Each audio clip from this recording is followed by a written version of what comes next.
And yes, we are here for Husky Huddle, which I almost single-handedly screwed up. Shocker. And we have, shocker. Well, left to my own devices, Dave, it's your fault. You can't put me in charge of anything. Dude, I was just finishing up a podcast with the Rowan head football coach. So I love Rowan. I know. It's great guy. The guy's a great guy. Great guy. A little bit more important than me. I would like to introduce our first guest, former UConn captain on the best team in UConn history that went 10-3, first double-digit win season, went to the playoffs, won a playoff game against Hampton, and he is also in the president's office now. He is big time, and we are so happy he is able to join us. Mr. Philip Hunt, good to have you again. Well, what's going on there, gentlemen? It's great to El Jefe. Yes. And then the chief. And then, of course, we have Coach Schumann. Coach Schumann, great to see you again. Oh, thank you very much. Good. It's good to see you. I'm glad to be on, man. Well, it's, the one day, Thursday is the day I don't get to see you. So it's just hard for me. So it was nice that I get to see you today before the weekend. Maybe you need a break. No, I don't really need a break. So, but I love every day I see Dave. It's just I'm in a better mood. Just the air breathes better. The coffee tastes a little bit better.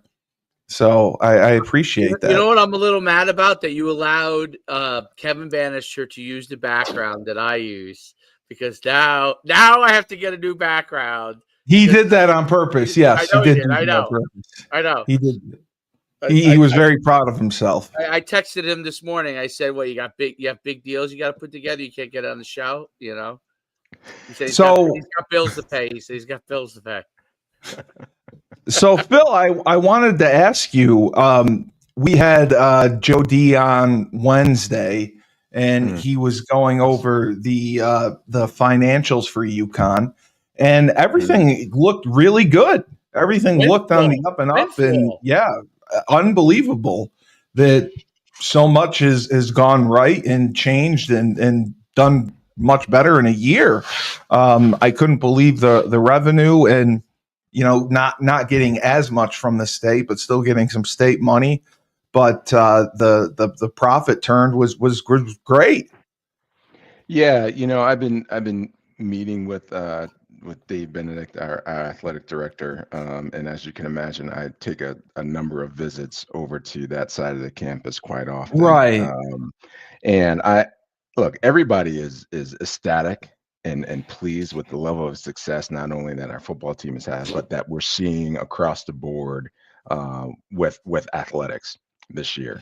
Congratulated this morning. I congratulated David and the team in the ticket office. We're seeing great results from ticket sales. So there's a lot of great momentum, and the team over there, the folks that are over there, they're doing great things.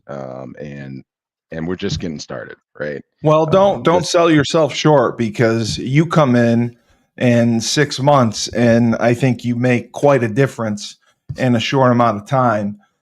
That's very impressive to do, especially. I know you have a tremendous amount of experience and have been in every different venture, but coming to UConn, and you really hit the ground running, and you had a plan and you implemented it, and we have made some incredible progress. So that was really good to see, and I definitely know that you work well with the athletic department. And you've kind of been the liaison with the president's office, but you have done a fantastic job since you have come back to Stores, and we are so happy that you made that decision. Oh, well, thanks, Steve. You're not getting any extra parking passes for that. I just want you to know. So even though you just did, I know. Phil has done I may get something. I may get something at the next brunch. Maybe at the next brunch. He sets himself up to get teased so well. So well. But no, I'm 100%. It's really been a huge impact. Absolutely. But you still don't get an extra parking pass for free. No, I don't want an extra parking pass for free. I listen. Phil was the one who corrected me when I said that we were running at a deficit. He's like, "No, we're No, he did. You know what? I remember that on the show. That's a great point, Steve. we're not at a deficit." You brought up a great point, but at the time, nothing had come out. Steve, you brought up a really great point. Nothing had really come out yet regarding that. But Phil actually dropped that nugget on the show when you brought it up. You know what I mean? Yes. Which obviously, when Joe D'Ambrosia brought that up, I guess, what is that? 5 months later, I guess, 4 months later, which was obviously the reality, was that we were in good shape. So he dropped that nugget there for us, which we then debated for probably 2-3 months. For those who watch the show, because obviously we're getting. Athletics was continuing to improve. We're not just on the field, but as far as what we have, the players we were getting, and not just our sports, but all sports. So that was really interesting, because I remember that exact moment when you brought that up, and he dropped that nugget. We were all at the time, we're like, I don't know, like, we're reading from last year's stuff. Like, is this true? No, we're not at a deficit. That's why his name is now El Jefe. Yeah, no, I mean, I can't call him El Presidente because he's a president of the school, so I got to call him something that he's not the I can call him El Jefe there instead. So Phil, you guys flatter me, but again, I'm going to tell you, we got a great team of people across the university, so they're the ones doing all the heavy lifting. I just try to help where I can. You do, but I give you credit because you're always there. You always show up. You're always trying to help out. And that's huge because you're visible, and whatever the sport is, you're going to be there and you're going to try to do everything you can. Just overall, what were your thoughts on the 2024 season? We had it pegged. I think I had it pegged. The over-under was six wins, but to get to 9 wins and a bowl game, that and then be so close to beating Duke in Syracuse as well, that had to have been somewhat unexpected. But they had a really good season, and just would like to get your thoughts overall. Well, look, Steve, you and I didn't have the opportunity to play together, but right. Dave and I have. And what Dave can tell you is that I am definitely an optimist. I don't ever go into anything thinking that we're going to lose, right? We put the time in, Correct. we put the preparation in. As Coach Rapone used to say, proper preparation prevents poor performance. And at the point in which I accepted the position here at UConn, I started meeting with people. I started doing my research. And in my meetings with David Benedict, in my meetings with Coach Mora, and looking at the players that we had coming in, the plan, right, was to have an 8-win season minimally. Right. That was the plan. And those were the pieces that the coaching staff and the athletic administration put into place. That's the level of support that they put into place. That was the level of expectation by the team, by the administration, by the donors, and so anything less than that would have been a disappointment, right? And we're proud of our team. We're proud of the players. We're proud of the coaches and what they accomplished. Heck, to have the opportunity to go up to Boston, right in our backyard, play in the Fenway Bowl, and beat the University of North Carolina, get that ACC monkey off of our back. Look, here's the deal. This season could have easily been 10-win season and 11 win season. Yeah. Oh, yeah. Look at the teams, right? Other than Maryland, and we were in every game. Guys, we were in every game within the last 3 minutes. Very, very true. Wake Forest, had 2 calls gone differently at Duke and Wake Forest this season. I mean, again, great season. I still think Syracuse too. Right. Well, that's what I'm talking about, right? So we were in every one of those games with those ACC teams, and then to be able to close out the season with a win against University of North Carolina with the ACC conference in the suite next door to see it. Exactly. That's huge. Great momentum, and again, hats off to Coach Mora, his coaching staff, and our players, and all of our donors that have gone out and invested and support our program. And I don't know the numbers, but overall, we traveled very well to the Wasabi Bowl. It was great to see everyone and the camaraderie that we had. And I know, I don't know what we did in 2022, but we must have traveled better than we had in a while for the Wasabi. It was a packed house. It was. It was a packed house. The energy was palpable. Yeah. Shout out to all the UConn football alums that came out and supported us. It was great to see everybody. And shout out to our foundation team and the team and alumni that put on a great alumni event for everyone. It was a phenomenal experience. And look, Steve, we saw each other, right? Yeah. The people that I was talking to while we were out and about, a lot of those folks weren't even UConn alums. That was the best part. I didn't even know that. Wow. A lot of people that I spoke to that showed up at that game, they said, look, I live in the area and I came out to support the University of Connecticut because I love that university and what everybody's doing there. And I came out to support. I said, wait a second. So you didn't go? You don't have a family member? They said, no. They said, we just wanted to be a part of it. Well, Boston is UConn North, so there you go. That is so great to hear. That is so and great. We as a university, we need to continue to leverage that excitement and that support. Build on that momentum for sure. Well, I got a quick question about NIL. Oh man. You got to go there right away. Right away. No. Listen, you got it for 10 minutes. You got to go. It's an easy question. It's an easy question. It's not a hard question. There are no easy questions when it comes to NIL. But go ahead. No. The details of NIL definitely isn't easy. But this one's an easy question. More of the NIL is going to be moving in-house. I'm not saying all of it, but more of it is going to be moving in-house, right? With the UConn Foundation.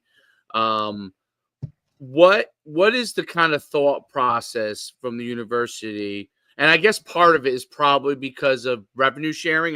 Because around the country, not just UConn, and I explained this to Steve, not just UConn, but around the country, you're going to see a lot bigger presence in-house from NIL because of revenue sharing. So you're going to see it at Ohio State. You're going to see it in Michigan, not just at UConn, right? So but it doesn't mean that it's going to eliminate outside NIL, but because of revenue sharing and eventually the dollars that are going to be involved in revenue sharing, foundations in-house like UConn Foundation at UConn are going to have a bigger impact from an NIL standpoint. Explain to people how that kind of works, because just the high level part of like what's some of the reasoning, how that comes in house and what that does. And I'll give you a quick example from what I read online, not related to UConn, but related to other universities. Like VCU, for example, it allows them to pay they're paying their basketball players reported $380,000 a year. Right, they don't have football VCU, obviously. So that was just an example of one of the things that allowed them, that they announced that going forward, probably an enticement from a recruiting standpoint, but going forward that they would try to pay their the men's basketball players, which obviously when you read that, you go, wow, it's a sizable amount.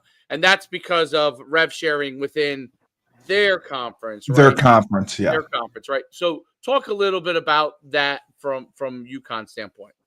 Yeah, well, here's what I can tell you. First, I think, and this is all coming from the NCAA versus House settlement, where universities can pay, $22 million in revenue sharing to players.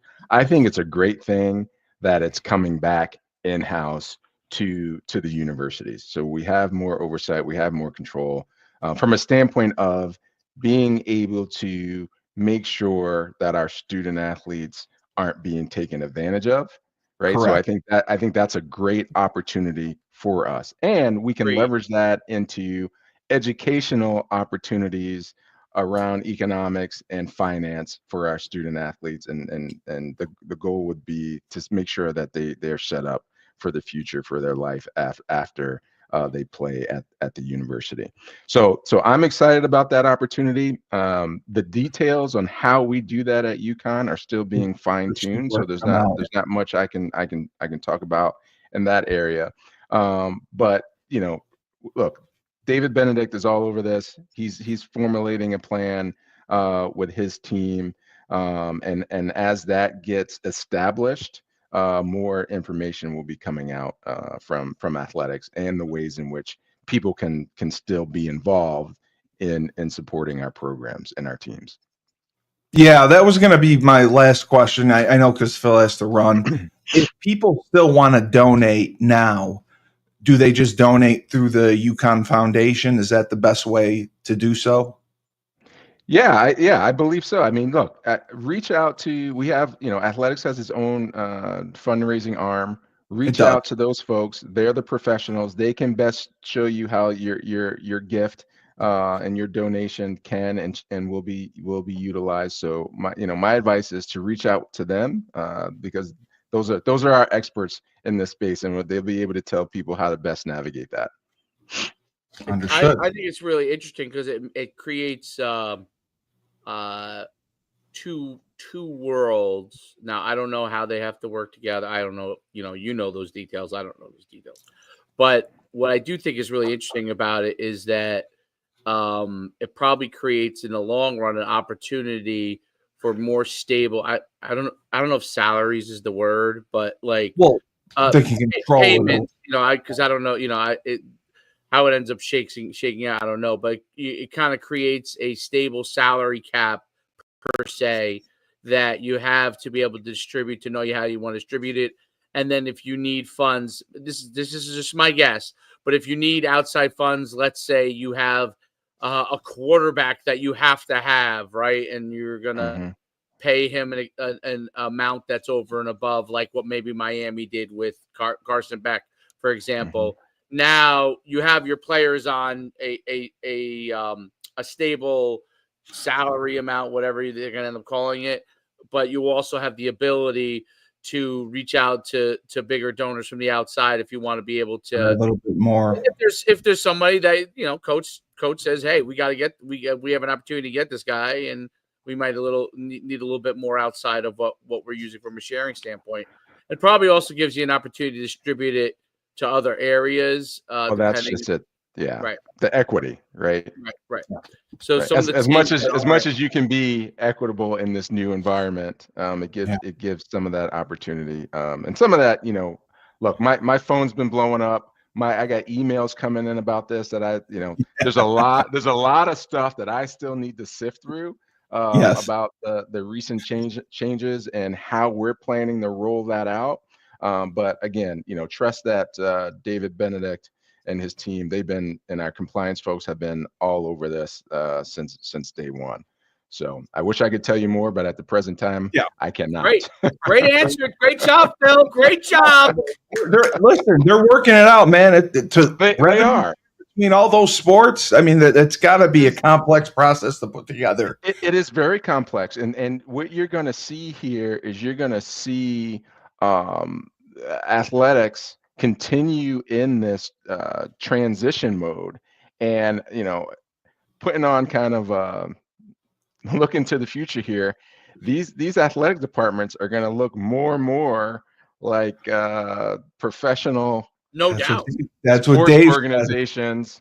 With you're going to see positions. I mean, you've been reading it. There's some schools getting general manager positions. Right. That's what Dave was talking. You're going to have NIL specialists and managers, and this is going to take on a structure that we've never seen, but I think it's necessary, and I think it's needed in these new times, right?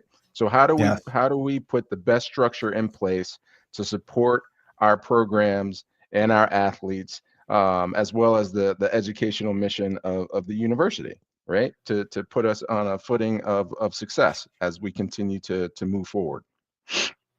Absolutely. Absolutely. And I like that Phil, they're while playing you're running the university, you could just appoint me as CEO of the and I'll make sure everybody gets done the things that they need to get done. I just want to sweep the floors. I'll sweep the floors. You got it. You're sold. You're done. You got it. And you get a parking pass. Will you stop with the parking if you're going to sweep the floors, you get 2 parking passes. You stop with the parking pass. I deserve the parking pass. And 1 meal ticket. You're allowed to go into McMahon for dinner. McMahon. Yeah, you're sending me to McMahon of all places. I'm too old. McMahon's probably not even cool anymore. So hey, listen, I know we only got a few more minutes here, but let me say this. From the bottom of my heart, I just want to say thank you to you guys for what you've been doing with the podcast, getting former athletes and players on. It's been really, really fun to watch and to listen to. And so my hat's off to you. This is great. Really appreciate what you're doing. And Steve, I don't know if Kevin told you or not, but the promotion that you guys have done around the National C Club has been tremendous. Yes. A lot of energy. I got a bunch of meetings planned here so we can really start talking about how we can, again, take this to the next level. Heard from a lot of former alums, not just in football, but across all sports. Hey, this is a really good thing. How do we continue to move this forward and engage our alumni, student athletes? So just want to thank you both for sharing the stories, getting people connected. It doesn't go unnoticed. And the university is really appreciative. And from the bottom of my heart, I just want to say thank you. Really appreciate what you guys are doing. And I will thank you as well, Phil, because when we had our first conversation in July, when I thought you were interrogating me, I got to know you, and you believed in this from the start. You promoted this from the start, and you gave me the confidence to keep going. So I appreciate everything that you've been doing as well. And thank you for taking some time to come on and talk with us. Of course. Phil, with the light, before you go, with the light shining through in the back, okay, and the white walls, I feel like I'm in like a biblical, You're talking about your virtual setting, right? Not mine. No, not mine. I'm talking Phil. He's got the light glowing on him beautifully. Okay, he's got he's got that great smile. He's got the white walls. I feel like I'm like almost in church. You know what I mean? So I gotta. Hey, man, listen. Look, anytime that you wake up in the morning and you're on the right side of the dirt is a great day, and is another opportunity to make things better for yourself and everybody else. And so, the fact that we're here doing what we love to do. We are definitely blessed. So let's keep it going. Absolutely. Thanks, Phil. Thank you, Phil, very much. All right, guys. Enjoy. Have a great day. Have a good weekend. All right, you too. Bye. All right. That's the great Phil Hunt. Oh, Chris D. I had to bring that up on me. What did Chris D bring up? Chris D brought up how I am being attacked on Twitter. Oh, you are? Yes. Oh, all right. So go through this. Before we go through it, that was really good. That was some good insight. I know you wanted to ask. I wasn't going to ask. I had to do it my way because I had to get more information. I wasn't going to ask about the revenue sharing or the NIL. I was not. But I did. No, I knew you were going to. I knew you were going to see how the fuck it's going to work. Yeah, because that's what you do. And I knew you were going to ask how it's going to work and all that. And they're still working it out. So I am getting, as Chris D pointed out, attacked on social media. On Twitter? Mainly Twitter. Yes, Twitter. Okay. By the lockdown people. And wow, they're ripping you. You haven't seen it? Dude, listen. I know I told you not to call me the greatest influencer anymore, but I can tell you this. Obviously, I have so much going on in my social media. I don't ever see, I don't see much. I'm gonna send it to you right now. I'll look it up. I'll just put your name in there. No, don't put my name in there, please. Don't put my name in there. I gotta read. I am toxic right now. You're toxic to. Well, I see mostly podcasts of yours. No, well, you put in my name. I'm gonna send you the post that the guy put up. The guy who runs Locked On, 21 Mark Zanato. I don't know who that is. I just texted it to you, Mark Zanato. All right, I gotta read this. This has to be great. So, folks, we have ourselves a good old fashioned UConn pod showdown. Shot fired at Mark. No, I don't even know who that is. He's the Locked On guy. Okay, Mark Sonata. From Steve Cully. What's Steve Cully OT? Oh, is that your It's my Twitter handle. Okay. I mean, I support all Husky Huddle, but these guys need better markets. I didn't know they got their own crew to rip you. And then they I got ripped. I have zero beef either way, but locked on these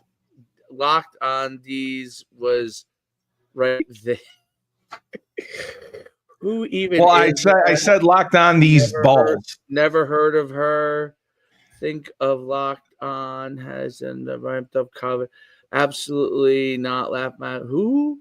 I suppose calling out your number one is one way to get people to know your podcast. The smartest way I possibly alienate your listener base, probably not. This is first time I've ever heard of S. Cully OT. This zip it. Yep, I got that. Yep. Yeah, that's gonna be a no for me, dog.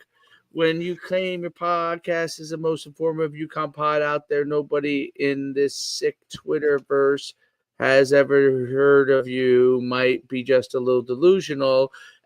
Wow, they're all coming at you, dude. And not only that, I have to apologize to Jared Thomas, who I slandered on our show Monday. Who's Jared Thomas? Jared is which is the executive, he's the executive director for Bleeding Blue. Yes, he was the one I slandered and said had a Napoleon complex, and Store Central had Store Central had horrible content. Yes, I said that, Dave. You must have been sleeping. Yes, I did. So I have to, and I sincerely apologize to Jared. I've met Jared several times with Mike Burton, and Jared has been nothing but nice to me. He's treated me well, and each game that I went to and talked with me, I got in Howard Stern mode and slammed him when I should not have. I mistreated him, and the things I said were reprehensible. I am embarrassed for my behavior, and I apologize to Jared for what I did, because nobody works harder for Bleeding Blue and Store Central than Jared does. Nobody cares more, and nobody is more important. I mean, he's Mike's right-hand man, and he's there for everything. And I also have to apologize to Mark from the Locked On podcast at UConn. Mark, who's that? Mark who? Mark's. I can't say his last name. Oh, okay, all right. Properly. Zaneto, Zanetto. Mark has done the Locked On podcast. He's done a fantastic job. He's had incredible guests on, and I should not have said a word negative about his show as well. And we need as much coverage as we can for UConn, because we're just not getting it. Wait, so you're not gonna say Locked On My Balls anymore or anything like that? Thank you for pointing that out in case they forgot. So yes, I think it's hilarious. We do. We need as much coverage as we can get, and it's good that we have shows like ours. And They made you. They made you. Apologize, huh? They didn't make me apologize. They didn't make me apologize. That it was the right thing to do. I was wrong. Jared did nothing to me personally. Did nothing to me. Jared has always treated me well, and I made comments that were out of line and reprehensible and embarrassing. And like I said, we do not need dissension. We need as much content as we can get at UConn, and that's what we're providing. So I should not have. Colonel Calhoun. I don't know. I don't know any of those people, but I was, they are mistaken in saying that this show, Cully has been whipped. Cully has Christy, Cully has been put in his place because where's Paige's apology? Yeah, where's that one? Paige ain't getting an apology. Oh, I think she should. Christy, I think Paige should get an apology. Paige was jet setting all summer. If Paige attacks me on Twitter, maybe I'll apologize to her. I'm a fan. But no, Paige. I like Paige. I messaged Mark this morning, and he could not. Mark from Locked On, he could not have been nicer and more diplomatic. And he's been doing this for a while. I have not, and he provided me with advice. And he said, yeah, he provided me with some advice, and we're all good. And like I said, I apologize for my actions. And Chris D, I don't blame you for egging me on. That's your job. You're supposed to egg us on. And Christy said Cully's been whipped. I've been put in my place. Yes, I've been put in my place. And I go into Howard Stern mode sometimes because I think I'm on the Howard Stern show and try to make a viral video or a hot take or something stupid like that when I get rolling, and that's my own fault, and I have to stop being so impulsive. What you need is the pure ability to be comical like I am.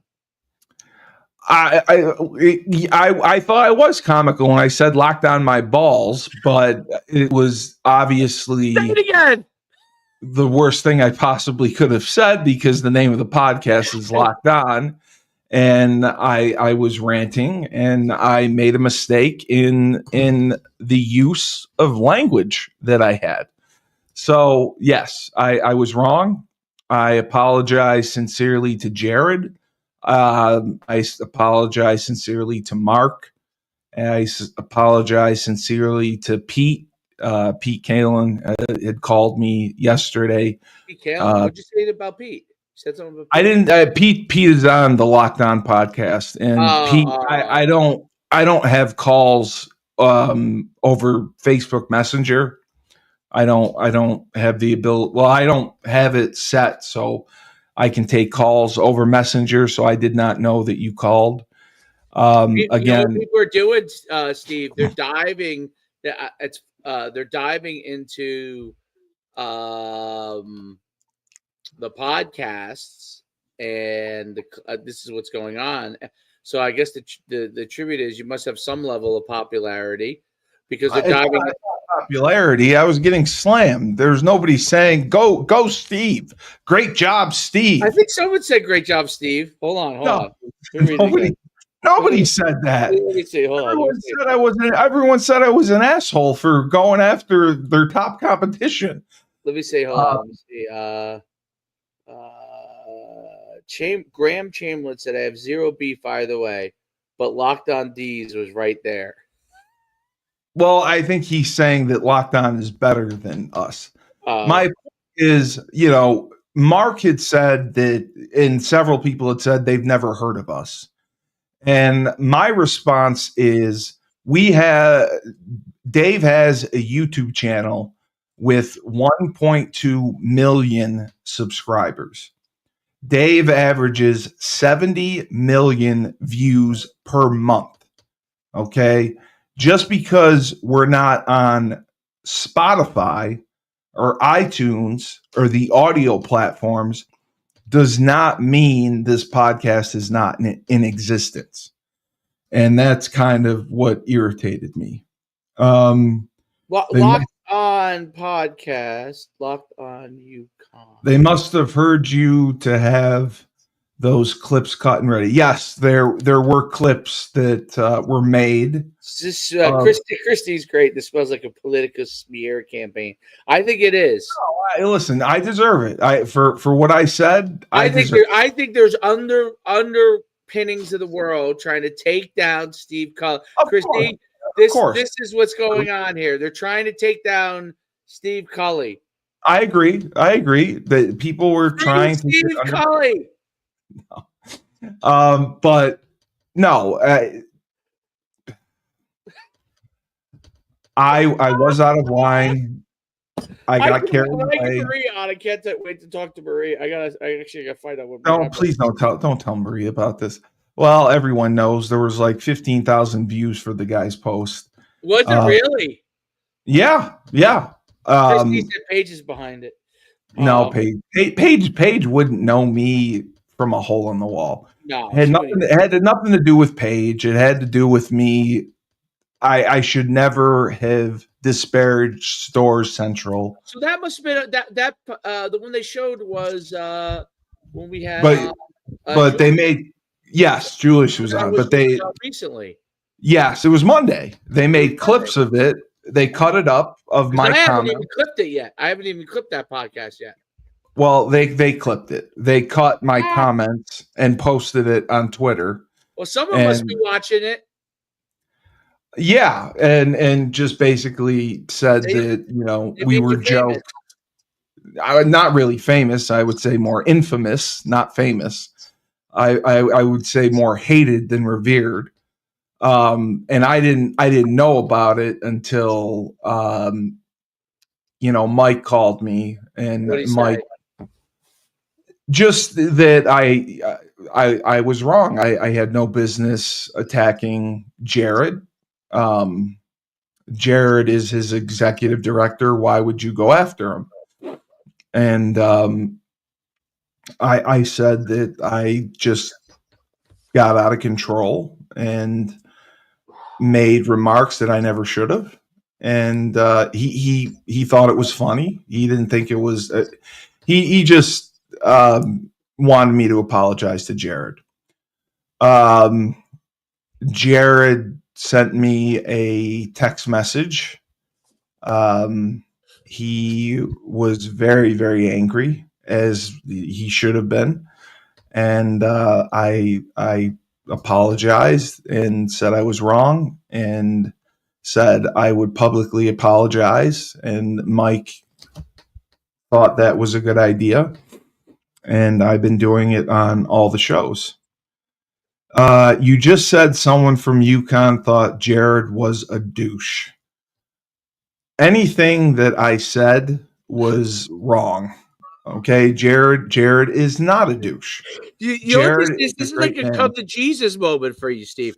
Christy is like Schumann's stays above it all, which that's because Schumann's IQ is 145, so Schumann knows what he's doing.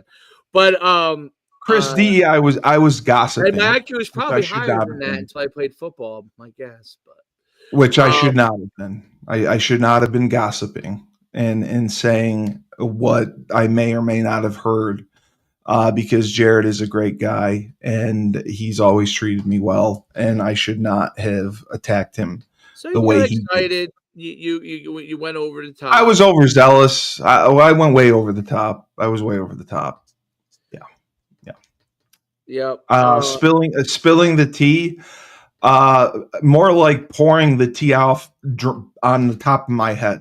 That's kind of that would not be good. You would not survive. I didn't exactly spill the tea. I just kind of dumped the tea on my head.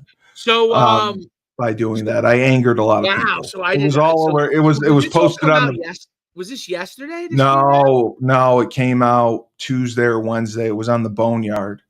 It was on the Boneyard? Yeah, it was on the Boneyard. They cut the clips out. They put it on the Boneyard. Someone on the Boneyard has a beef with you. No, I think that was that the second clip you said, right? Didn't somebody else post something else with? There were a bunch of clips posted, but I obviously think that it's tribalism. Just like when I was a wrestling fan, I was a WCW fan. There was WWE. Now there's WWE and AEW. The fans don't get along. You're either an AEW fan or a WWE fan. You can't be a fan of both. It's tribalism. So Locked On has its own following. Yeah. And we have ours. Right. And that's the difference. So that was that was a mistake that I made. And had Locked On said something, had Locked On provoked me. And I think it started because of the talk about UConn going into the Big 12. Okay. And Locked On broke the story first. And I said that wasn't going to happen. Remember, because Mike had mentioned that it could happen, but he did not want us to say it because he wanted to come on and be the one to break it himself. Right. So that was the genesis of it. So I was like, well, Locked On they don't know anything. But Mark was very gracious in how he spoke to me. Well, how he messaged me and accepted my apology. And we are all on the same side. We all want to produce the best content for UConn because there is a lacking of it. And we need to support each other and stick together. So that's what I'll say. No, don't you think it's funny how no one even tags me on any of this stuff to watch? Well, I knew you wouldn't know because you would have said I was waiting for your call yesterday. Because I got yelled at by 58 people, so I was waiting to get yelled at by you. No, and you didn't call me. So what pisses me off is some of those people claim you aren't UConn fans. Fuck them. That was the funniest part. They're like, oh, they don't know who I am. I didn't post it. Yeah, I didn't post it, but I wanted to say, hey, jackasses, I was a 3-year starter at UConn. I played professionally for 7 years. I was in NFL Europe. I didn't play in the NFL, but I went to camps. I was in camp with the Patriots. I was with the Falcons. I was with the Bills. I never played an NFL game, but I still technically played professional football. I played 2 seasons in NFL Europe. I played in the Canadian Football League. I played arena football. So I definitely bleed blue. I was a 3-year starter. I started over 30 games. I played with a broken wrist. I played with a sprained AC joint. I played with broken fingers. Man, I gave everything I could to UConn. So the people on Twitter who said that obviously do not know my background. But regardless, my behavior was unprofessional and inexcusable. And I sincerely apologize to Mark, Jared, Mike Burton, and anyone else who was offended by what I said. Yeah, you're loving this. You're loving that I'm eating some more crow. Very interesting day. A very, very. You love that I'm interested in eating crow right now. I know. I don't. Well, I would. Yeah, I think you're surprised. Oh, Pete. Yes, Pete. I am sorry, Pete. I don't think I directly said anything about you, but I spoke poorly about your podcast. Thank you, Chris, for reminding me. Yeah, Pete hosts it. I thought it was somebody else that hosts that. I'm confused. There's 2 of them. There's 2 of them. Oh. There's 2 hosts. Jared was a guest at the time that this all happened. And Jared was a guest of on Locked On, yes. okay. And I torpedoed him. And I had talked to Burton because I had thought Mike was I thought Mike was funding the podcast. I thought that like they chose their podcast and they were funding them. And he said no, they had nothing. They have nothing to do with Locked On. So it was my ignorance and my being a moron that brought all of this on. And Mike Burton has 1,000,001 things to do every day. One of them isn't to call Steve Cully and have to babysit him for what he is saying. So I felt bad that happened because, I should have been smarter about it. There you go. Well, but yeah, I was waiting for a call from you, but yeah, it didn't come. So you didn't know. But yeah, it was all over the Boneyard. It was all over Twitter. And I'm not on the Boneyard. No, I know you're not. Well, but you're on Twitter, so I figured you would have seen it. But when I never go on Twitter. Nobody tagged me on it. So nobody tagged you, no. But when I went on my Twitter and I saw my notification, I was like, "Holy shit!" I got bigger things to worry about. I got 9-year-old basketball to worry about. I got yes. You have a family and a life and all that. Cully got his facts wrong. You need CNN fact checking. Yes. Mike Burton is my hero. Schumann hosts too many podcasts. Chris, well, unfortunately, when you're a podcaster, unless you're Joe Rogan or Pat McAfee and can have one podcast that is super successful and bring in a ton of dollars, you have to host multiple podcasts to appeal to several different demographics and a variety of topics so you can make money and get more viewers.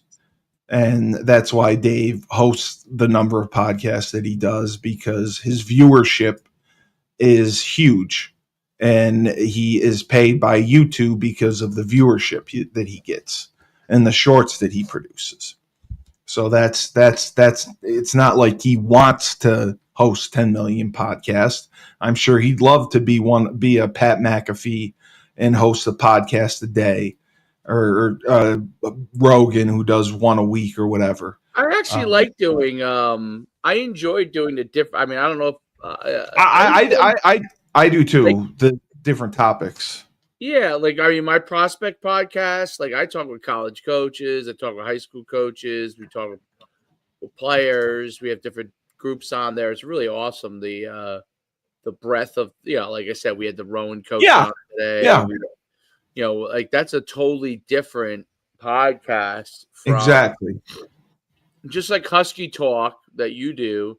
Well, I like Moneyline. Yeah. It's totally different than Moneyline. It's totally different than when we do Husky Huddle. Husky Hoops. Yeah. Husky Hoops. They're all kind of different. They're all interesting in their own light, Yeah.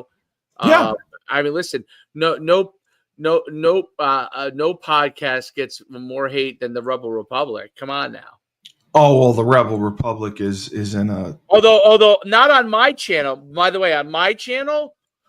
No, you get love for it. I get mostly love. I mean, you get haters, but listen, it's funny because I think one of the things that you're not yet used to, because you're still your audience is still growing and is like personal audience I'm talking about.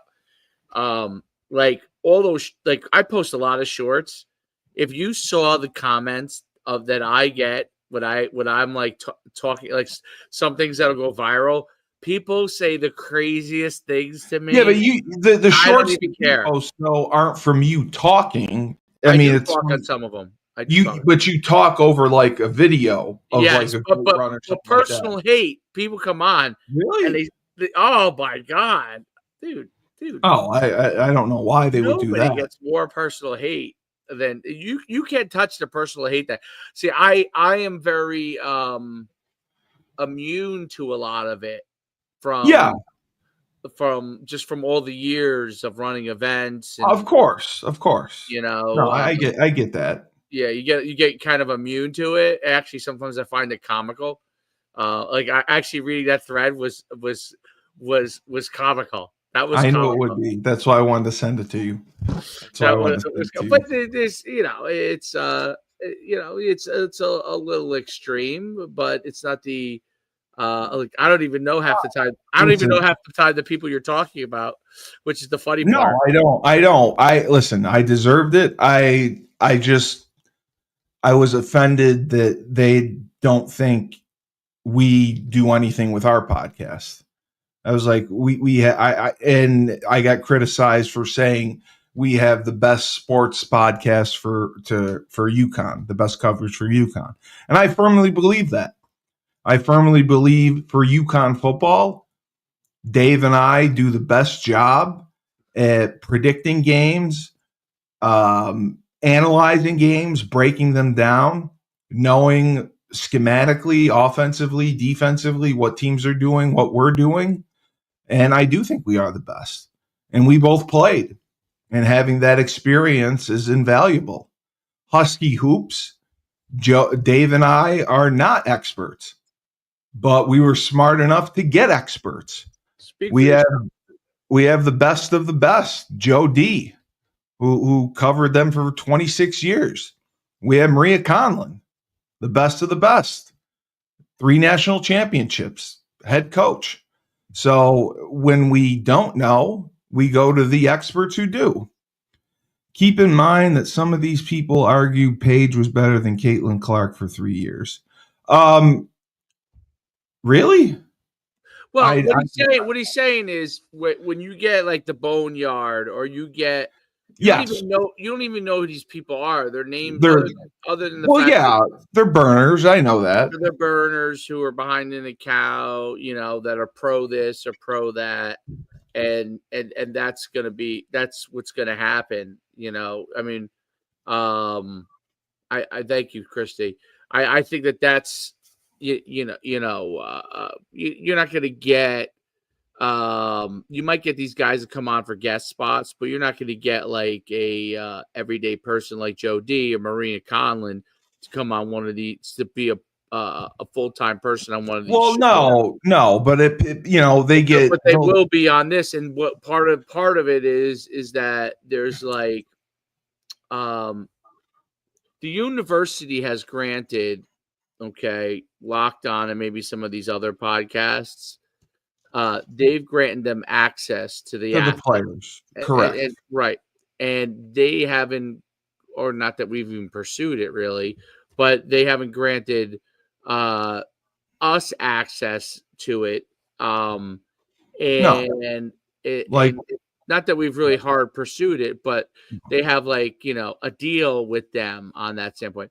And what you have to remember from the outside world, you got to think of yourself as you're an independent person, an independent podcaster. We're a 1099 independent contractor. No, I don't mean that. I'm saying you're independent in the sense that you're not part of the system. So the system is the groups that UConn has contracted with to cover them, that gives them accessibility, right? And which we hope will end up getting if things work out. Maybe we will. Yeah, maybe we will. I don't know. But that's not something we even pursued. I mean, so those groups have that. Yes. And here is a group that's rising in popularity, utilizing a means that most people are watching. So Spotify is popular, okay? Of course, yes. But most people now consume their podcast via video. Okay. Yeah, they like the video, but Spotify allows video now. It allows video because it wants to compete with YouTube, who's taking away. Spotify has been losing, and you can look it up, has been losing traction to YouTube left and right podcasting wise. Yes. Because YouTube now has an app. No one wants to go on there, and then you got 500 commercials, and you got to get a membership, right? You got to get the premium. Yes. Yeah, I mean, there's nothing worse than being on listen to a Spotify podcast, and I got to wait for freaking like 3 sets of commercials. Well, they're long. They're 60-second They're commercials. very long. They're very Yes. long. And what people are like, I'll go consume video-based content, okay, podcasts, which is why not just these podcasts, but other podcasts that I watch have become wildly popular. The difference is right now the only place you can get it is on here.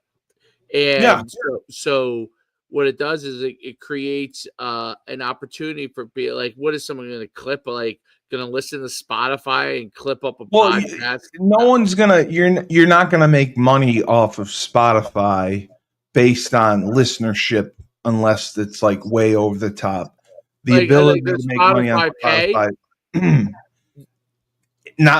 You have to get sponsors. It's not a okay. So how much does Spotify pay for like a podcast, like per 1,000 views? You would have to. I think you would have to get 25 to 30,000 listeners per podcast to generate some sort of income. Now, Christy, don't fact check me on that. It says here. Let me see.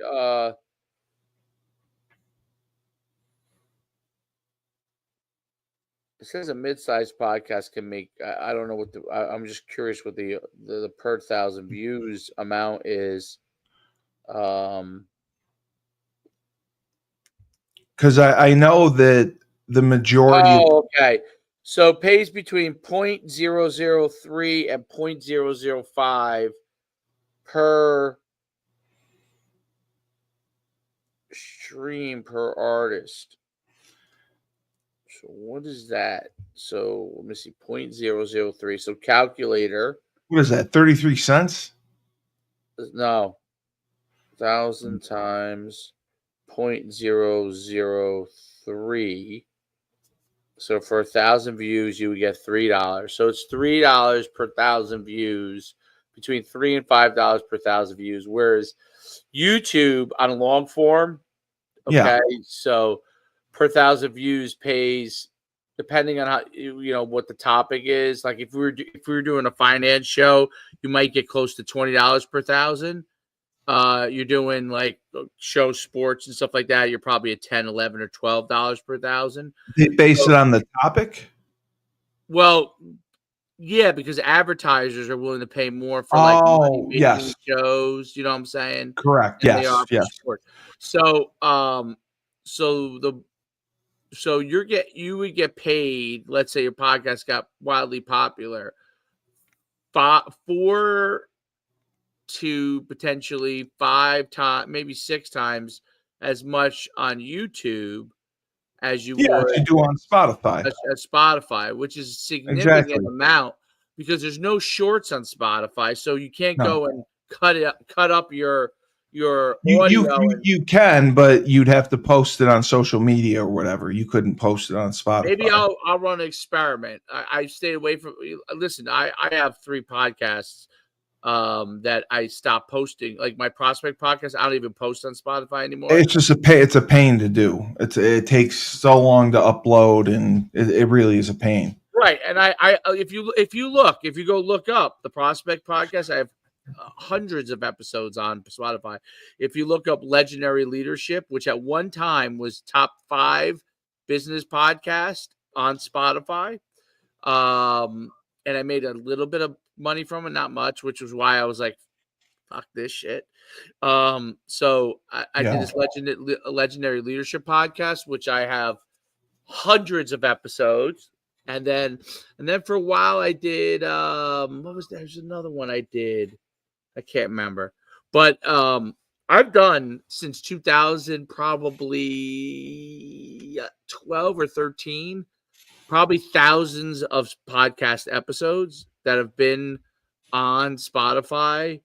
And at one time, my business and leadership podcast was a top rated podcast. It was a top rated podcast. It's hard for me to remember exactly where it was. I can't remember, but I remember it was like I was getting all these things over and over again. So it's Spotify system. Like if you're, what's that? No, I was just gonna say I got away from it because I think we've been having a lot more success doing the video podcasts. Yeah, Post, there's value. There's definitely value, but I wonder if so if you do a podcast where we're not on video, right? Which is why Spotify is having video done now because it's still tough to watch on your phone. Is it? Yeah, I haven't done it. I mean that how we were doing the vertical thing. Yeah. That's like if you loaded it to Spotify, people would be able to see it on your phone that way. That's why StreamYard offers that option. Oh, okay. But I upload. We can't go from StreamYard directly to. No, that's what's a pain in the balls. Like I have to download the podcast and then upload it to Spotify and then write a description. So why does Spotify have a feed to StreamYard? They don't. I don't know. I have no idea. But that's if you could, it'd be so much easier. You're right. TikTok doesn't have that either. If you could stream directly, like schedule the live streams like we do with Facebook and LinkedIn, Twitter, Instagram. If you could do it for Spotify, it'd be a lot easier. But you should have you should go on Mark Zanetto's podcast on Locked On. I don't know that Mark would be very happy to have me on, but he was. Why don't we have Mark Zanetto on this podcast? I do not believe he will come on. I give him all the credit in the world for accepting my apology and bygones be bygones and moving on. He was very kind to do that. Do I think that we're going to go on each other's podcasts anytime soon?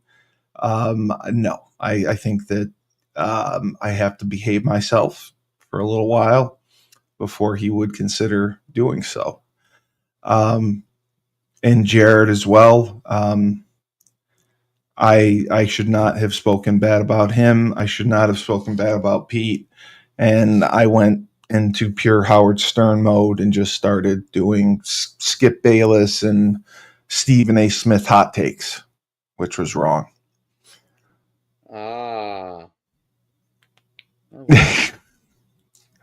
I know you have Maria. Well, not yet. I'm still waiting. I think she has practice. So okay. I was checking the portal. Did you see any other signings? Mike had told me they signed a very good running back from Eastern Illinois. He talked about the Georgetown. I already think I talked about him already. You did mention him. Okay. The Georgetown corner, he said will add depth. MJ Flowers. I talked about him last time. Okay. MJ Flowers is the running back from Eastern Illinois who they signed. Yes. Yes. He could be somebody. He's someone who I was trying to John Pace. I was trying to get John to talk with him and see if he could help them out. They we were ranked 37th. The Huskies have the fewest commits among schools and rivals top 40 without 5 or 4 star. We have no 5 or 4 star players. Well, that's not a surprise. We're not going to get those players. Jade McDonald and Tua Brown, the top linebackers, that hurts them. I could pull it up for you who they have. Hold on, I'll share my screen. Well, I know they got the guy from Temple, Taekwondo. It's right here. Okay. They got Kamai Latu from Hawaii, safety, Devin Pringle, Bolingbrook, Illinois, from Grand Valley State.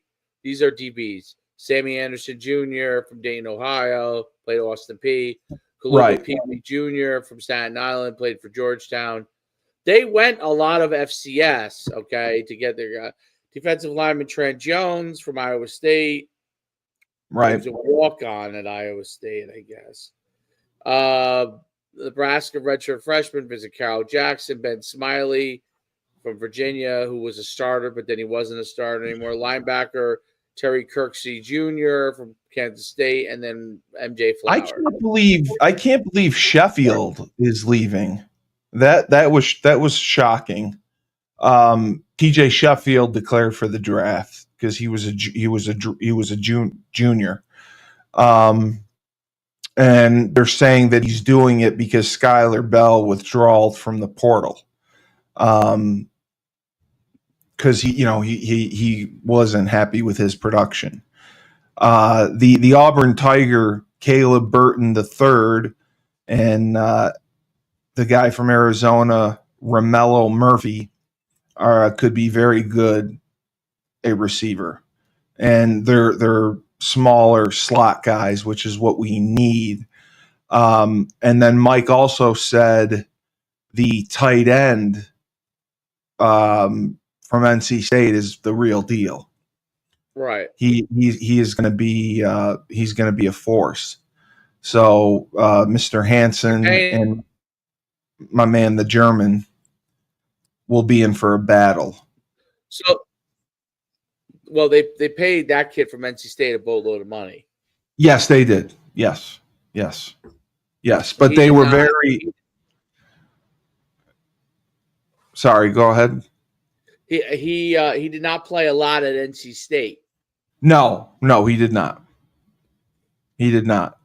But the running game, I think, will still be strong because we still have Cam, we still have Mel, and I think Victor Rosa will come back and will come back on fire and make up for the production loss from Darrell Robinson. And they, MJ Flowers, I think, will also add depth to the position. And he had a really good sophomore campaign. I mean, I give him credit for 865 yards at Eastern Illinois, which is a good program. And Mike said they're not done either. They're not done. I think they have. Did he say? I think he said 10 spots to fill still. I'm pretty sure. So now players will have another chance to enter the transfer portal for the summer more. Okay, so that starts Wednesday, April 16th, and this is the last year there will be 2 transfer portals. From here on out, it's only going to be 1.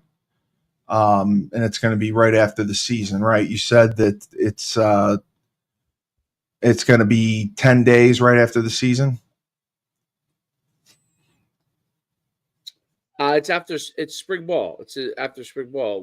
No. I'm saying the NCAA. Remember, Joe mentioned the NCAA passed the rule that there was only going to be 1 window for the transfer portal. Yet the coaches voted for it. Oh, okay. Yeah. But it could take. It won't take place this year. If it takes place, it would be next year. Okay, all right. So I think that's great for UConn. Just being able to, we'll have a better chance at retaining players. That's the thing that I think hurts us the most is we have to recruit our own players, and that's what all schools are having to do. You have to recruit your own players. There's tampering going on, and there's no way to police it. Now, Phil said with revenue sharing and all that, I think that's great that they plan to try to advise players on putting money away, putting money into trusts, and having them set up for when they graduate. I think that's fantastic.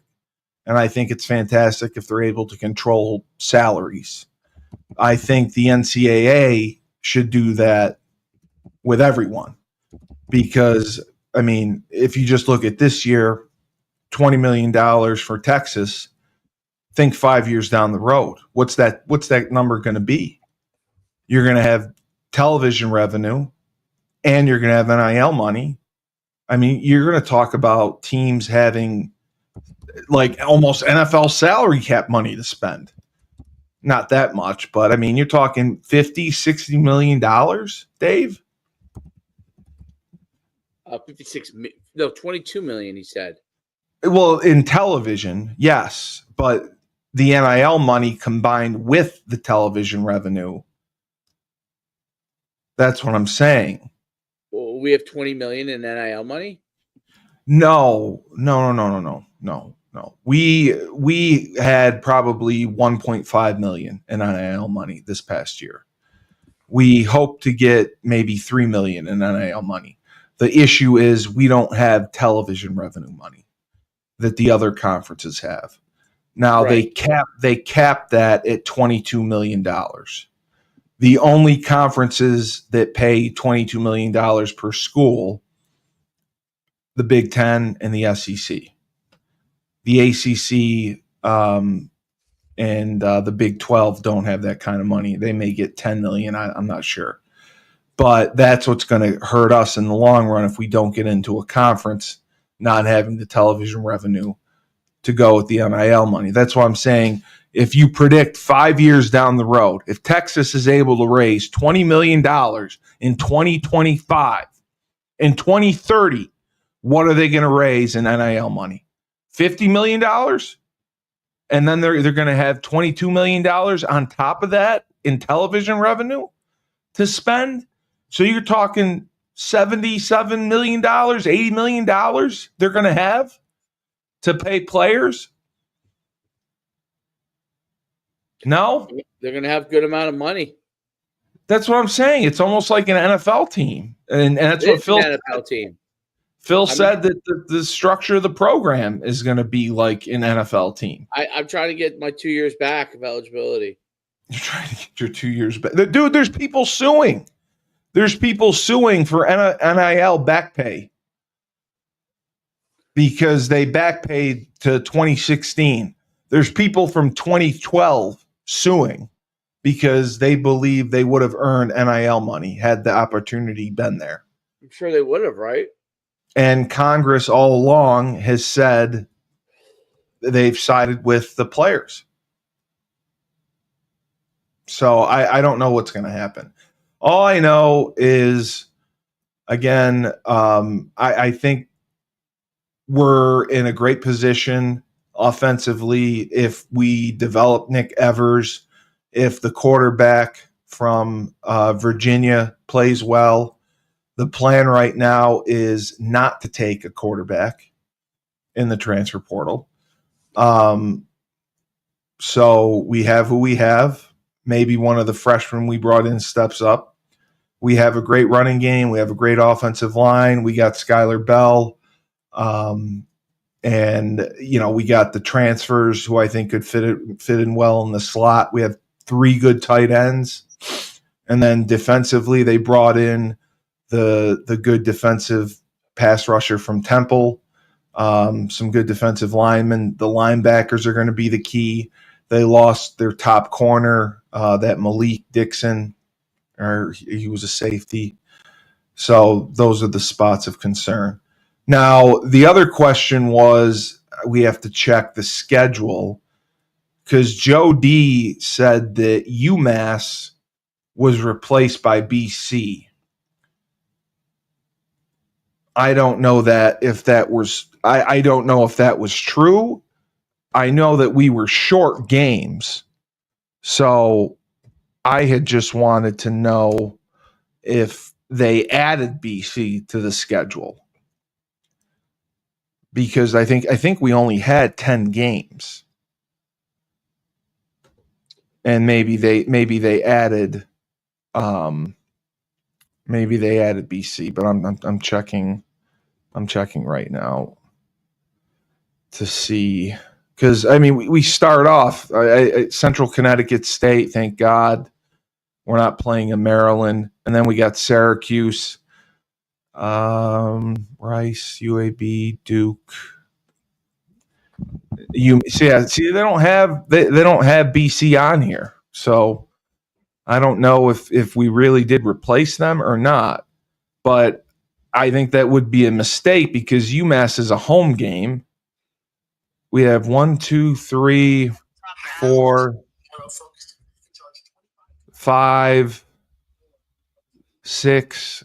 We're going to have 7 home games again. Syracuse, somebody asked me why Syracuse isn't coming to UConn. And I said, probably because we don't have the money to pay for them to come here. Or we're going to spend the money for them to pay here to come here. And that's what Joe D said was unless we increase the star power of teams to come play at home, that we were going to lose ticket holders. I don't know, but I'm bored at this point since you're no longer. I can tell. You're no longer I'm not getting slammed anymore. I'm not getting slammed anymore. So you've lost interest. No, I lost interest. I lost interest because you're no longer saying what you want to say. You know what I mean? You're worried. Listen, I said everything I wanted to say. I said everything I wanted to say. I was out of line. I ranted. The Locked On people did nothing wrong to me. They said nothing to me. And I should have held my tongue and I should have been smarter. I am still new and young and stupid. And I make really, really terrible mistakes. And Mike Burton has a million things on his agenda. Calling Steve Cully because he insulted his executive director should not be one of them. So I sincerely apologize to Jared.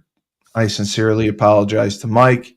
I sincerely apologize to Mark and Pete at Locked On. And I know that. What are you taking notes? My apologies. They know you don't get paid, right? They know that, right? I get paid. I got sponsors. I get paid. Sure, you do. You're right. You do. I get paid. I get paid a little bit. But a little bit. I mean, I'm trying, man. I mean, I think you're. Listen, I'll tell you this. I think you're doing a great job. I'm not doing it. Part of media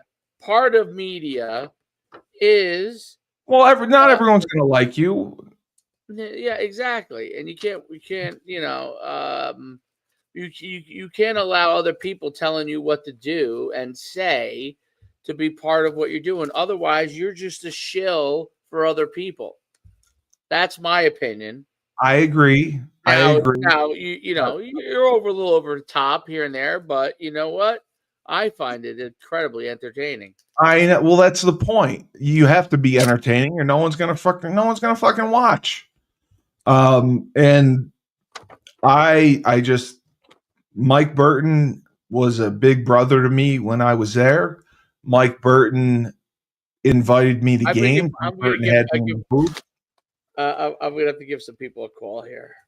Well, I got yelled at for that too. Somebody asked me, I got a message. How does Mike Burton's cock taste? Someone sent that to you? Yes. Where was that? That was on Twitter, I believe. Yep. I gotta go on your Twitter. I deleted that comment. That's smart, man. Smart. Yeah, I deleted that. But yeah, and it's not that I am blowing Mike Burton. I am appreciative of the fact that he was great to me when I was a freshman. I am appreciative that he reconnected with me this past year. And I'm appreciative that he invited me out to games and let me sit in his box when he did not have to. I am grateful that I got to spend time and watch his son play when Georgetown played at Colgate. I think Mike Burton is just salt of the earth, just a great guy, and he always answers the bell. He always answers the call whenever needed. So that's not me going over the top. That's me speaking the truth of how I feel about the guy. Yeah, he's a great guy. Yeah. Absolute great guy. He's always been a really good guy, you know. And I do get out of hand, and I do, obviously get out of line and with things I say, and I will do a better job of regulating myself. That is not going to take away from my entertainment factor. I have very, very high entertainment value. All right, you're being replaced. You're no longer entertaining. You're controversial. But yeah, you're being replaced by AI. I'm going to get an AI host. You probably could get an AI host. You probably could get an there AI actually host. is a website. I did a little experiment with it, not with me doing it, but you can actually, believe it or not, you could actually put in it's called Notebook LM. Okay, it's part of Google, and you put in. You should play with it if you ever get a spare time. You put in like a couple of topics, right? Or you upload a PDF and you tell them to make a podcast from it. Yes, and AI makes 2 hosts. You write a PDF and they'll make a podcast from it? You don't even have to write a PDF. Get download a document and say you'd like a podcast. Turn it into a podcast. Oh my God. Yeah. And it doesn't have to be like scripted, like word for word. It does it itself. Be a document, and they turn it into a podcast. I'll actually show. I did a couple of experiments with it. I'll show you. Actually, there's a couple on YouTube that I did. Well, I still think that you should take the 4-hour trip to Utica Friday, and I wanted to guess what I can't. My wife has figured out a way to go on a business trip on Monday. Oh, okay. But we can still do a live watch along though, can't we? Yeah, we can do a live watch along. But I want to show you this because I think you'll find this interesting and shocking, actually. Not in a negative or positive. No, it's going to be disturbing if you can submit a document and they turn it and they can just talk about it. Because you're going to be like Oh, here it is. I call it the Score 50 podcast. Meaning like football, like Score 50. Okay. All right, here we go. Ready? This one is on the wing T offense explained. You're going to be shocked when you see this. All right, here we go. You ready? All right, here we go. This is an AI-generated podcast. Today, we're diving into a playbook that's all about deception and power. The pistol wing T offense. Yeah. Listeners have been asking about this system, and to be honest, I've been pretty curious about it myself. Yeah. It's been making waves, for how well it can mess with defenses, even really good ones, especially when they're stacking the box, trying to shut down the run. Right. Yeah. So we're going to go deep today into Coach Rick Stewart's playbook notes on this offense. Okay. And see what makes it tick. We're in for a wild ride from the looks of it. Yeah. A unique terminology, creative drills, and a whole philosophy of practice that seems to balance, precision with player well-being. Yeah. I mean, it's really interesting how Coach Stewart approaches the pistol wing T. Yeah. It's not just about running people over, but it can definitely do that. Oh yeah. It's like a chess match, Right. Blending power with misdirection to keep the defense guessing. So, okay, let's break this down. Why would you can shut this off now. This offense? Mm-hmm. Is that what are the big incredible? advantages that Coach Stewart? I wanted Dave. My goal. Incredible? Yes, that's but AI generated. I wanted to tell you my goal in life. I wanted to be part of cryogenics. I wanted to be frozen, and I wanted to come back in like the year 5000. I no longer want that anymore because I'm afraid there's just going to be robots. I'm sure there will be. I believe in cryogenics. I want to be frozen and then unthawed and come back to life. I'd like to see what it was like in the future, but I bet you would wake up and you'd wake up from it and you'd spend like a day or so, and you would be. You'd say, "I just wish I was dead." Well, you don't know anybody anymore, right? Like, so no, you have nothing. Yeah, 100 years from now, like you would have to track down. I don't know, like You have to track down. Like I don't know. For me, like let's say I'd have to track down my son's 100 years from now. Yeah, I'd have to track down like his great grandkids who are going to be like, "Who is that?" I'm like, "Well, he was your great grandfather." And they'd be like, "Who?" And I'd be like, "Troy."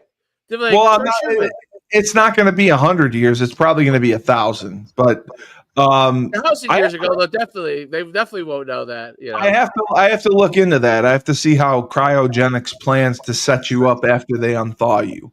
They figured out how to thaw you. They just don't know how to unthaw you. That's where the problem lies right now. They can't unthaw you. Is that what it is? Yeah. There are people that are, I think, that are cryogenic. Yeah, Ted Williams is frozen. Walt Disney's frozen. Yeah. I want to be frozen. And so they're sitting in this pod. Yes, it goes out of business. That's happened before, where the pods, they've lost energy and they've started to unthaw, and then the body would rot and you'd lose everything. You just die. But they were able to prevent that from. Well, you're already dead. They just freeze you. You're not alive. Oh, so you're dead. You're dead. Yes. They freeze you because what do they hope? They could bring you back to life? Correct. The hope is in the future they will have the technology to bring you back to life, and they will have the technology to give you younger body parts. So that's why I want to do it. I've always, ever since I saw the movie Demolition Man, I've wanted to do cryogenics. Did you ever see the movie with Tom Cruise, Vanilla Sky? No. Should watch that movie. Does he get unthawed too? He is. He goes to this place. I guess it's a thawing. And I either want that or a time machine. He has like these lucid dreams. Oh, okay. Yeah. So they go in. Like I guess the person who runs the cryogenic center comes in, and when you have these lucid dreams, it comes in and kind of tries to talk you off of it. Oh, so you're alive in it. Okay. You're alive, I guess and you're in the movie you're you have like some sort of terminal illness thing or whatever. And correct. Yeah. But you're alive though. That's a difference. Yes, and then in the end of the movie, well, I don't want to ruin the end of the movie, but it's a good movie. Okay. Because there is like, I still to this day don't really completely understand the ending, but I thought it was an awakening. Maybe he's brought out of there's two thoughts in the ending. One is that it was all a dream, the whole thing. That he cryogenically frozen, all this stuff. He was just frozen the whole time, or he just dreamt it and woke up. Dreamt it all, right? And woke up, or that he was actually cryogenically frozen, and then they waking him up from being thousands and thousands of years later. He's now cryogenic, from cryogenically. But yes, I do wonder. Like, I wonder what it would be like. That's what I want to do. I want to be frozen. Like if you woke up 1,000, and now this is a fascinating discussion. Now you woke up 1,000 years from now, so it's what year is it now? It's 2020. It's 2025. 3025. 3025. Yeah. 3025. I would hope they would have the technology by then to unthaw me. Yes. I think they would. So they unthaw you. You come around. Yep, and they cure whatever terminal. They bring you back to life. Right. You died of whatever. Younger again. Now they can make you like you're no longer. They give whatever they give you at, transplants. Yes. Right. Now they make you, let's say, 30, 40 years younger. Yeah. And you're living in this time frame. Now I wonder, I would think that robots would probably dominate most of the earth. And really?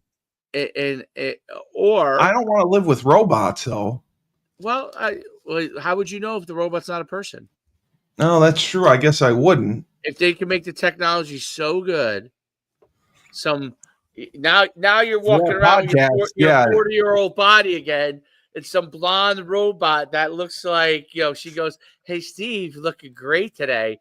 And you go, wow, nice to meet you. What's your name? My name is Jane. She's like, Yeah. great. And you don't even know because their body parts are the same. The only thing that makes them a robot is basically that their heart and their mind is robot generated, but everything else like is a It's chip. real. Yeah, Oh, everything else is real. How about that? That's how good it is. Well, in Demolition, did you ever see the movie Demolition with Stallone and Wesley I Snipes? did see that. Yes. Well, they weren't allowed to have like physical sex. It was AI sex. You had to put the goggles on, and they had the AI sex. And Stallone hated it. He wanted to have the real thing. And Sandra Bullock was like, "No, I can't do that. What is that?" Those people were in a new world. Is that what it was? Yeah. They were all cryogenically frozen, and they were brought up. No, only Stallone was. Stallone was Wesley Snipes was a criminal. He was cryogenically unfrozen after serving his sentence. Got it. And then he murdered a bunch of people. And the only cop that was able to track him down was Stallone. So they unfroze Stallone. I can't remember what he was convicted for. But they unfroze him to catch Wesley Snipes. So that was the premise of the movie. And that's why I loved it so much. So then I started reading about cryogenics, and I'm like, I want to do this. Now, some of it, like Ted Williams, they just froze his head. So they would put his head on someone else's body, I guess. I would get my whole body frozen. And then, I'd come back, I think, maybe 1,000 years, 2,000 years, and just, see what's going on. Start a podcast. You imagine that? Podcasts won't even be I wonder what would be a thing at that point. I can't remember what the cost is. There's a cost to it that you have to pay per month. I forget how it works. But I looked at several institutes. It was like the time, I don't think I ever told you about this, how I think I told you how I registered to go to Mars. Oh, you did? I didn't tell you about that? No. Oh, well, I'll tell you quickly. We were at my lake house, and my cousin lives in Colorado. He was visiting, and there were cookies at our lake house on the kitchen. I ate some cookies. I go and I lay down. I take a nap. I get up. I fall. I get up and I can't walk. I fall through the closet doors. Knocked the closet doors over. Fell through the closet. I can't get up. I crawl to the bed. I climb into the bed. My fiance at the time comes in and said, "What the hell is going on? You broke the closet. What is wrong with you?" And I was like, out of it. And I was like, "What did you do?" So it turned out I ate edibles that my cousin brought from Colorado. Okay, yeah. So I'm out of my mind. And I'm on my phone. And I start reading about missions to Mars. And I just think it's the coolest thing ever. So there's actual government missions that are being planned. And then there's private missions that are being funded to go. Oh, wow. So I found a private one that I wanted to go on. So the application process takes like an hour. So the first thing that was really demoralizing was knowing that I have zero skills. Like they ask you questions about your skill set, like, because you're building a space station on Mars. Like, I can't change a light bulb. So I can't fix anything. I can't build anything. So it asks what, your job would be if you were to be picked to go on this mission. And I would be promoter of goodwill because I'm a nice guy. I'm funny. I'd make people laugh. I'd help people get along. They don't want people to, cause drama and controversy. So I do all this application. I'm high as a kite. And at the end, there's two things I read that was troubling. The first was the weight limit. You had to be 215 pounds or under to fit on the spaceship because they were taking so many people. So for me to get down to 215 pounds, I know you're yawning. No, I would, I'm just tired. I would almost have to be emaciated to weigh 215 pounds. And then the second part was you're going to Mars, building the space station, but you're not coming back. Right. You're living there the rest of your life. They don't have the funding to bring you back. So that was kind of troubling as well. But my application is still active. The trip is for 2026. So maybe I'll get picked. So if you get picked, okay, you get to go. You're going to Mars. I'd have to get the surgery to shrink my stomach. Right. You probably to get down to 215. To get down to 215. So you get down to 215. You're going to Mars. You're not coming back. Okay. How long does it take to get to Mars? It's a long trip. It's a very long trip. Are you asleep until you get to Mars? No, you're on the spaceship. I mean, that's why like you can't have drama or anything. There's going to be a lot of people, and the purpose is to build space stations and populate Mars. So I don't. They were taking the movie where the guy goes on. What are you thinking? Like Armageddon? No, it wasn't Armageddon. The Martian. Was it It was The Martian, maybe. With where he stuck on the ship, kind of deal. Yeah. Yes. He woke up prematurely or something, and basically stuck there forever, type of deal. Yeah. So I put in my I was high as a kite. I filled out this application. I realized I have no skill sets. I can't build anything. I can't take things apart. I can't really cook. I'm very useless to the trip. So I put I would be the promoter of goodwill. I'd make everyone happy and entertain them. Because they're going to be out in space, like space suits and building the space station. So I would go to Mars, but I would never come back because they don't come get you when you're done. I would live on Mars. And that's kind of cool, right? I think it's kind of cool. I wonder if I was just thinking out loud, like I'm thinking about the I wonder what the food will be like. Mars? Well, it's a private, investor who's funding it. I wonder, how much money he's putting toward the food budget. I think they should make it where you have to be in your pod.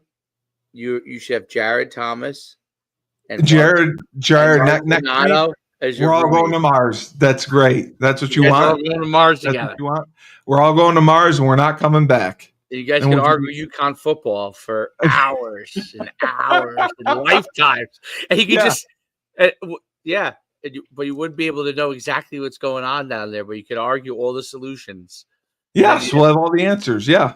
And you'd send like a note back, like a voice note back, and it'd be thousands.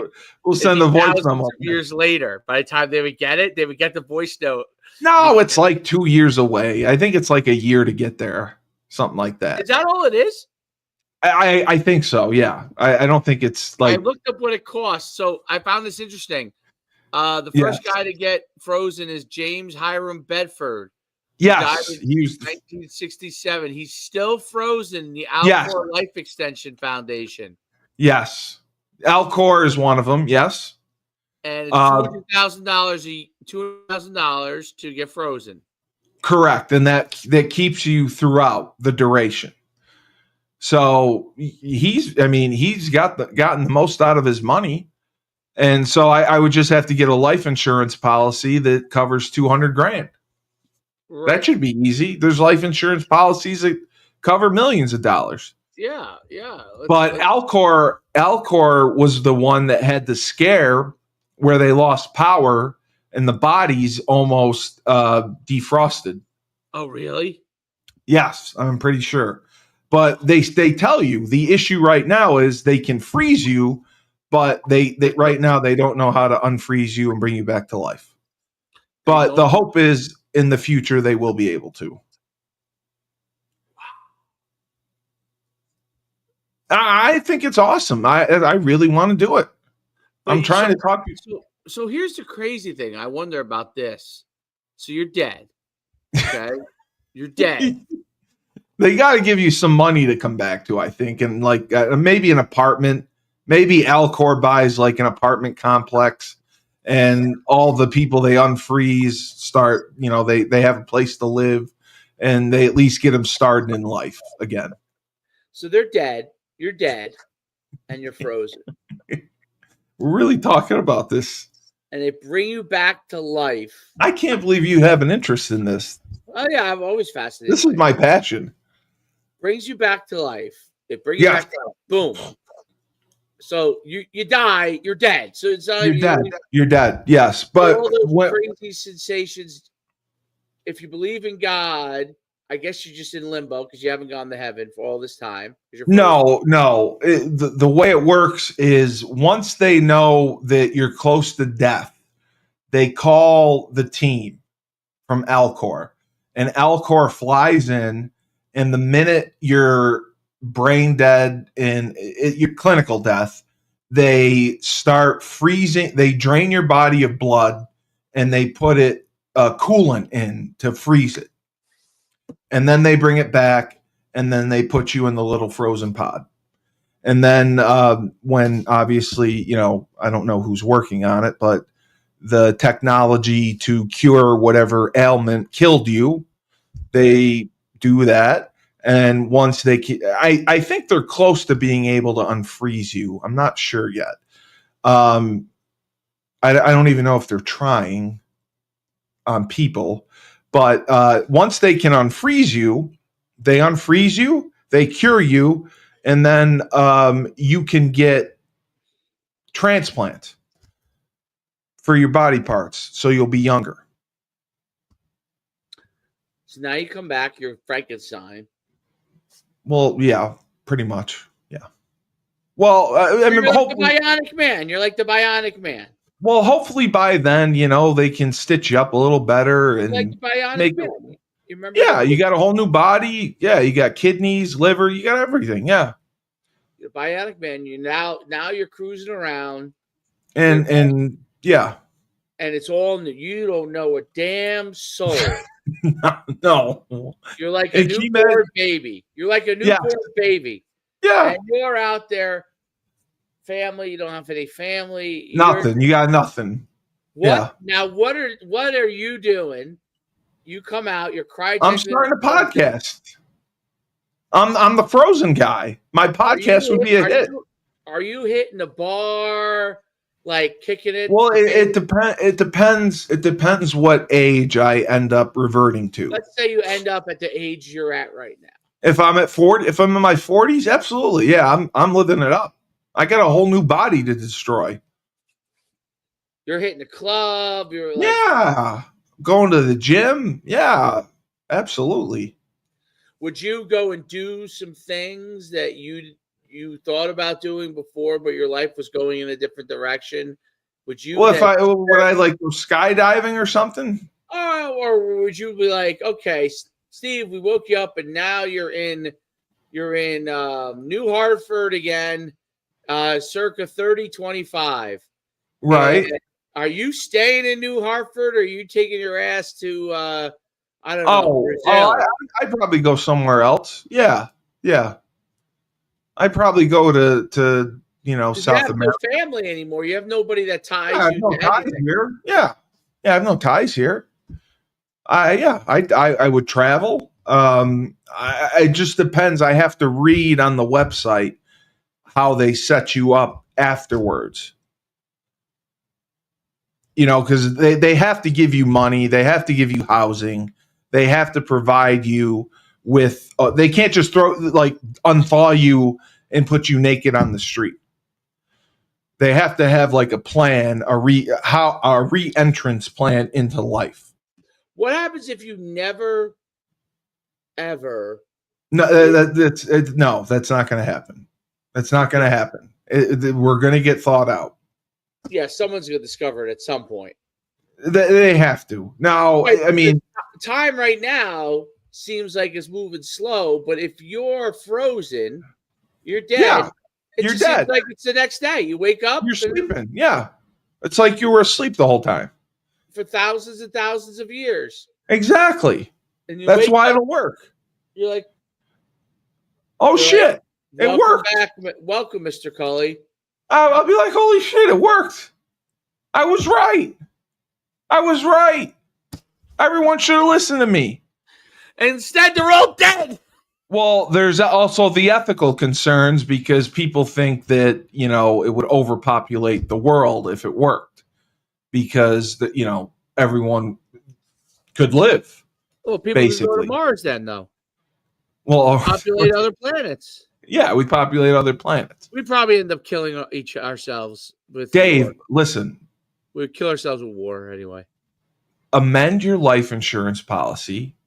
Let's call Alcor and we'll be frozen together. I'm serious. I don't know if I envision my freezing life with you. We'll at least be together. No, we don't have to be frozen. I'm joking. No, we that's won't be it. next to each other. Well, I'm joking. Could you imagine? Though, could you imagine we get frozen? We're in Alcor and we wake up, right? And you're like, is there anyone I know that's these people are getting woken up at the same time. They're shooting. You're like, Steve, there is one person you do know. Dave Schumann got himself. There he is. Yeah. We're gonna be roommates. Yeah, well, it'll be great. Oh, wow, my hair's blonde. Yeah, we can do anything. That's what I'm saying. That's the way to go. So my mission for this weekend. Make me jump higher than I could have this. Absolutely, they'll put calf muscles in. My mission for you: go on Alcor's website, read about it, and just have an open mind, consider it, and I think maybe you, Frank, and I will get frozen together. Oh, that would be funny. And now we may not come out at the same time, but because obviously, you know, I'm going to live a lot longer than both of you, but I'll be right there with you. If you know, it would be cool. I'll be on your deathbed. I'll be saying, "Hey, buddy, I'll see you in about 1,000." Yeah, see you in 1,000. See you when you wake up. Or when I say goodbye to my son, and he goes, Dad, when it happens to me, I'm gonna go on it too. And then I come up and I'm like, oh, my son's here too. Oh wow, you're a 70-year-old man. Cool. Now, yeah, that's what it's gonna be. I would have never known what you looked like at 70 until now, because obviously, you know, that's the way to go. I'm telling you. That's interesting. There's only 500 people, I looked it up, in the whole world that's ever been cryogenically frozen. Well, because people don't believe in it, and people don't believe that they'll ever figure out how to unthaw people. And then, obviously, Catholics and other religions ethically don't believe that it's right. You know, you die, you had your time. You had your time. I'm into either cryogenics or reincarnation. One or the other is going to happen. I don't think I'm obviously a Christian, so I don't think reincarnation is a thing. But it might be. It could be. What would you be reincarnated as? A butterfly? No. Well, I'll be humans. I'll get another human life. Oh, but you don't remember it anyway, so it doesn't matter. Yeah. Well, some people remember past lives, but they're young. Who does? Well, no, you read about it. There's children that remember things about their past lives. And as they get older, they forget them. Yes. So now I would go that route. If I knew that I was going to be reincarnated, I would be at peace. Would you want to have consciousness if you were going to be reincarnated? Would you of my past life? No. No. No, I wouldn't. You just want to be in whatever. Yeah. Yeah. And I think that's how it works. Yeah. I think that's how it works. So then what is the point? Well, that I'll be back. You know? I listen, I'm going to have dementia anyway and forget everything. You don't know that you're back, though. You're back, but you don't know it's you. You don't know you're back. I don't know that I'm back, but I'm alive. Isn't the point of being back knowing that you are back? It is the point, but Like, being back is just being back. You're all of a sudden you're 5 years old and you're running through the yard and you're like, shit up, Yes. Brady. Yes. That's what I want. I'm back. Look That's at what I me, want. I'm playing ball again. That's That what I would be- want.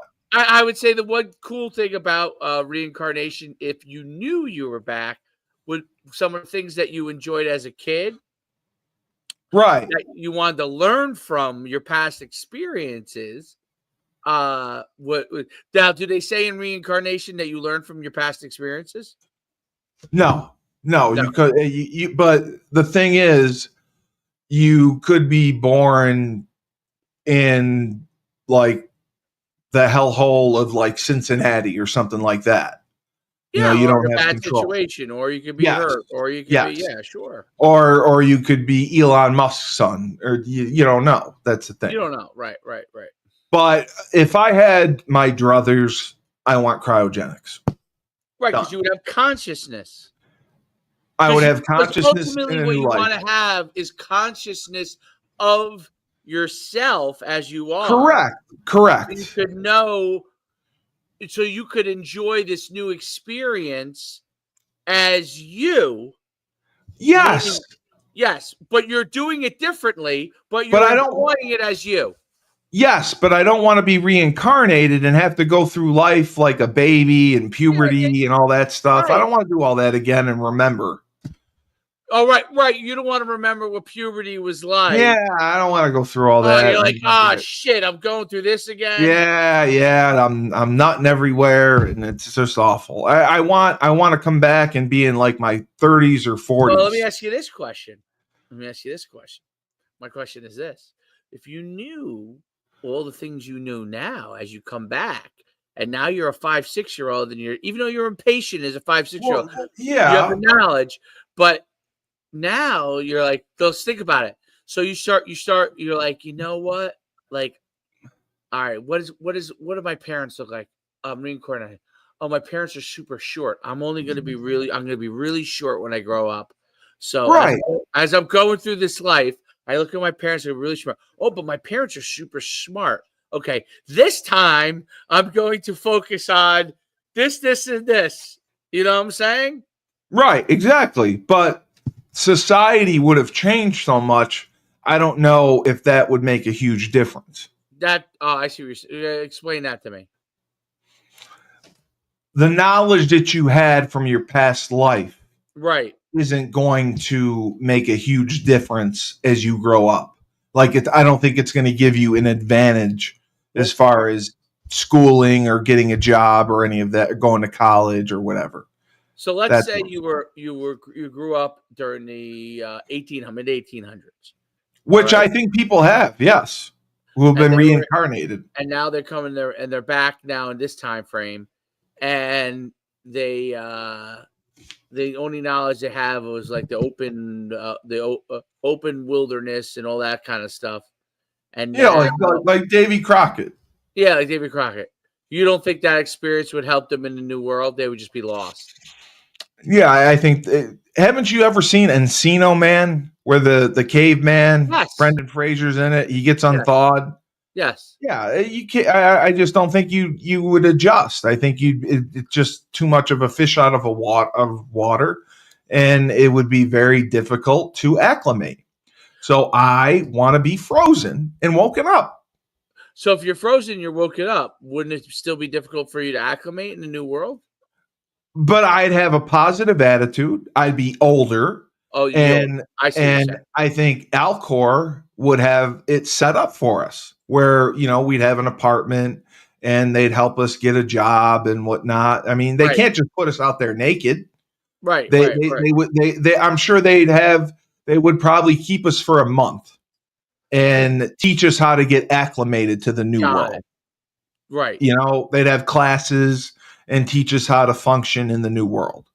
Maybe language has changed. Maybe you can't say fuck anymore, and you get penalties. Remember, or the world has changed where another. And we're all Spanish. We're all Spanish now. We're all Spanish, right? We don't know, and you don't know good Spanish very well, right? And in Demolition Man, remember they didn't have toilet paper to wipe their asses. They had the 3 seashells. You don't remember that? No. So what did they do? They had the 3. So in Demolition Man, Stallone has to take a shit. Right. He goes in there. He comes out. He says there's no toilet paper. Everyone starts laughing. He's in the police station. The cops start laughing. And he's like, well, what am I supposed to do? He's like, there's the 3 seashells. He goes, what am I supposed to do with the seashells? And everyone starts laughing. They're like, you don't know how to use the 3 seashells? And he goes, no. So then he just starts swearing, because in the new world, if you swear, you get fined. So he starts dropping F-bombs, fuck, asshole, fuck, and it just starts printing out fine papers. So he uses the fine papers to wipe his ass. That makes sense. So they made fun of him. What were the 3 seashells for? I have no idea. They never explained. I've got to find They out. never explained it. So that is the plan. I think over the weekend, watch the games and then research cryogenics.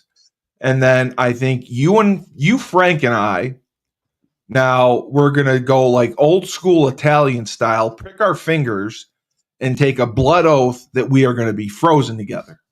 Oh, wow. I understand what the 3 seashells are for now. It explains it? Well, I could never, there was no explanation in the movie.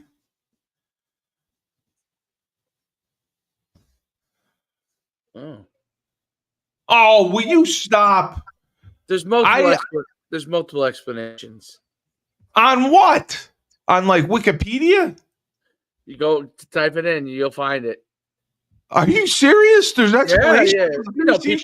People speculate. It's speculation. It's speculation. Okay, so it's not the truth. Okay. Well, that's my pledge to you. I love it. I want you to. Podcast ended up being 2 hours. Yes, one of my favorite podcasts ever. Well, because you had Phil Hunt on, you got to harass him about NIL. It was great. Then you got to listen to how I got slandered and abused on Twitter. Then you got to hear about how I got high and signed up for Mars. And then we finished with talking about cryogenics and reincarnation. I mean, is there anything else you need on the podcast? I mean, you may have to split this up into 2 episodes. I might have to. It might be like 3 or 4 episodes. We didn't talk a ton of football. We went over the transfers. We went over the transfers and NIL and all that. But we went over how I pissed off Locked On and Jared. What UConn Husky podcast covers what we cover, and still had 191 viewers throughout. People stay on the whole time. Yeah, it's because I am a born entertainer, and the people on Twitter said they never heard of me and this and that, and I suck.